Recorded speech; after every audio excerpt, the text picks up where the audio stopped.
ഏറ്റവും എളുപ്പത്തിൽ എങ്ങനെ പറയാം? എക്സ് ആക്സിസിന്റെ സ്ലോപ്പ് എത്രയാണ്? എക്സ് ആക്സിസിന്റെ സ്ലോപ്പ് എത്രയാണ്? വേഗം പറഞ്ഞു, 0. ഒരു ലൈൻ എക്സ് ആക്സിസിന് പാരലൽ ആണെങ്കിൽ അതിന്റെയും സ്ലോപ്പ് എന്ത് തന്നെയായിരിക്കും? 0. അതുപോലെ വൈ ആക്സിസിന്റെ സ്ലോപ്പ് എന്തായിരുന്നു?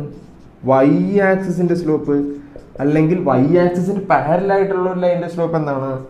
Not defined. ഇത്ര ഉള്ളൂ.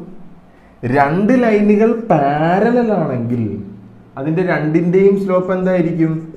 സെയിം ആയിരിക്കും. M1 = M2. ഇതാണ് രണ്ടാമത് പഠിച്ച കാര്യം.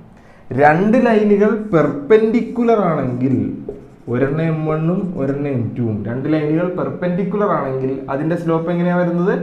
M1 M2 കൂടി ഇൻറ്റു ചെയ്താൽ നമുക്ക് എത്ര കിട്ടണം? -1 കിട്ടണം. ഈ 3 കാര്യങ്ങളാണ് നമ്മൾ പഠിച്ചത്. എന്തൊക്കെയാണ്? എക്സ് ആക്സിസിന്റെ സ്ലോപ്പ് 0, വൈ ആക്സിസിന്റെ സ്ലോപ്പ് നോട്ട് ഡിഫൈൻഡ്, രണ്ട് ലൈനുകൾ